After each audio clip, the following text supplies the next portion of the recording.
Bienvenue dans cette vidéo, je vais vous présenter le matériel que j'ai appelé divers, que j'emporte pour mon tour du monde. Alors d'abord, des sacs de protection. Donc ici il y a mon passeport, mon permis international et mon carnet de vaccination. Ils sont étanches. Alors évidemment, je ne vais pas faire de la plongée avec, mais ils ne prendront pas l'eau si jamais je suis sous une forte pluie. Et ça, ils vont rentrer dans la pochette de sécurité que je vais vous présenter tout à l'heure. Alors j'en ai pris 4, de toute façon ça se vendait par 4, de tailles différentes. C'est très très bien, c'est ultra léger et ça va me permettre de mettre un peu du divers, des batteries, d'appareils photo, ce genre de choses. Alors ça, j'ai acheté ça, c'est vraiment bluffant, c'est un C2C Meet, en fait c'est une corde à linge. Donc à l'intérieur il y a une corde à linge avec des petits trucs pour piquer, pour pincer le linge et pour qu'il tienne. C'est vraiment bluffant, ça pèse 25 grammes. Et c'est super pratique. Alors ça, c'était pas prévu au départ, mais en fait on me l'a offert, donc je suis super content, c'est super marrant. C'est une lampe Spider que j'ai appelée comme ça. Donc voilà, donc ça c'est ses pieds, on peut la poser un peu n'importe où. Et ça éclaire pas mal quand même. Donc voilà, ça permettra parfois sans doute de lire et de façon plus simple qu'avec ma grosse lampe de randonnée. Alors bon voilà, c'est un petit stylo et un carnet pour noter des choses, peut-être écrire des mots quand je ne me fais pas comprendre. J'ai 3 cadenas de sécurité. Donc c'est tous des cadenas TSA. Donc ça permet aux douaniers d'ouvrir le cadenas sans le péter ou sans vous appeler pour ouvrir votre valise, s'ils ont un doute sur ce qu'il y a dans votre valise ou sac à dos.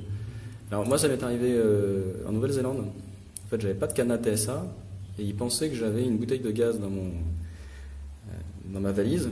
En fait j'avais que le brûleur et comme ils pouvaient pas ouvrir parce que j'avais un cadenas à clé qui n'était pas TSA, ils m'ont appelé, c'est un sacré boxon. Donc voilà, maintenant je pars avec ça, donc j'en ai 3. Celui-là il a une combinaison à 3 chiffres.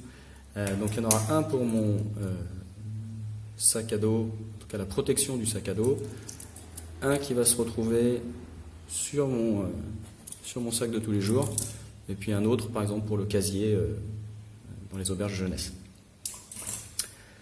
Alors j'ai acheté ça, qui est une ceinture qui permet de mettre de l'argent dedans. Bon, c'est la marque, c'est PacSafe, voilà. Et donc en fait ici vous avez une ouverture, voilà, là, et à l'intérieur vous pouvez mettre des billets ou des papiers.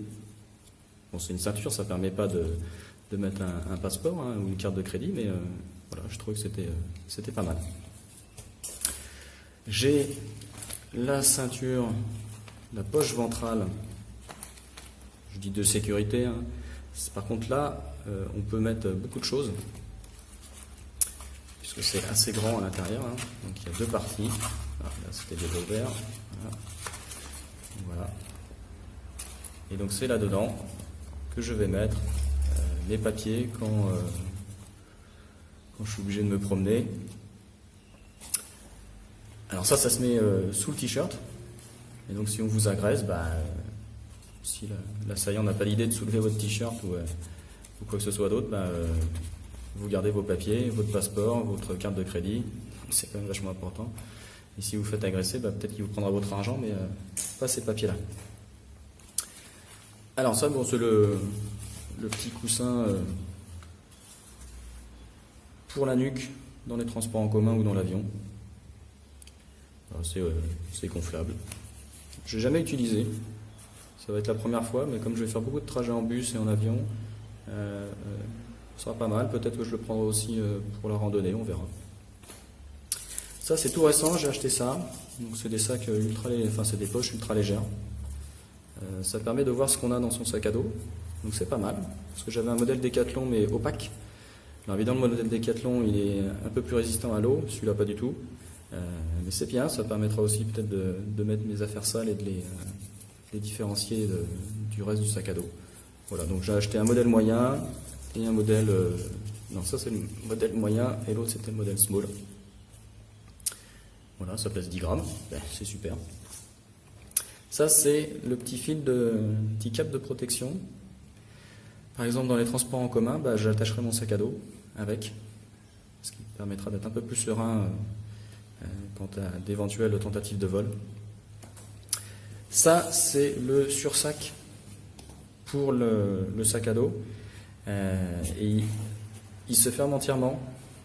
Donc ça, c'est bien parce que je vais mettre mon sac à dos dedans. Et notamment dans les aéroports, quand je vais faire enregistrer mon sac à dos, les anses, tout ce qu'il y a dans un sac à dos qui traîne, vont pas traîner justement. Et ça permettra d'être beaucoup plus à l'aise quand il va partir en soute.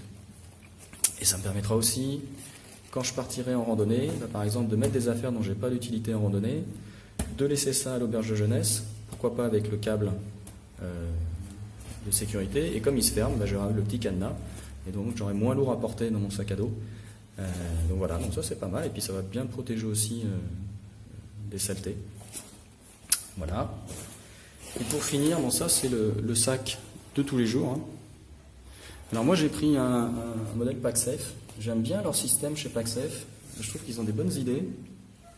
Alors après c'est un sac à dos tout à fait classique. Vous avez plusieurs compartiments à l'intérieur. Là vous avez le grand compartiment. Et là ça sera pour mettre ma tablette et le clavier. Bon, on peut aussi mettre ici là un camel bag si on a envie. Bon, moi je vais certainement pas le faire. De toute façon, je prends pas mon camel bag en tour du monde. Non, moi ce que j'aime bien dans ce système là chez Pacsafe, en fait, c'est leur système de fermeture en fait. Voilà. Je sais pas si on voit bien. Et en fait, quand on ferme complètement le sac, ça permet de se clipser là-dedans. Vous voyez, ça se clipse là-dedans. Et donc, un voleur qui a envie d'ouvrir comme ça la poche du sac, il peut pas. Ça va devenir vachement plus compliqué pour lui, puisqu'il va falloir qu'il trouve qui est ça. Vous voyez, c'est pas facile à manipuler. En tout cas, une main, puis il va falloir qu'il enlève ça. Enfin bon, ça va être compliqué quand même. Alors, ça n'empêchera pas sur la partie de la grande poche de mettre un cadenas quand même. Mais sur cette partie-là où j'aurai pas d'affaires précieuses, il y a ça. C'est vraiment sympa comme système. Alors après, ils vendent leur truc là. Soi-disant, c'est ici, on ne peut pas lire les puces qu'il y a sur les passeports. Ou bon, je ne sais pas trop si ça sert à quelque chose. Mais, de toute façon, je ne mettrai pas mon passeport là-dedans. Sauf en avion peut-être. Donc voilà. Et puis le dos. Là, c'est un peu rigide, mais en même temps, c'est mou. C'est de la mousse. Donc c'est pas mal, c'est complètement lisse. Moi, j'aime bien ce sac. Voilà, donc c'était la vidéo sur la partie que j'ai appelée d'hiver de mon matériel de Tour du Monde. À bientôt!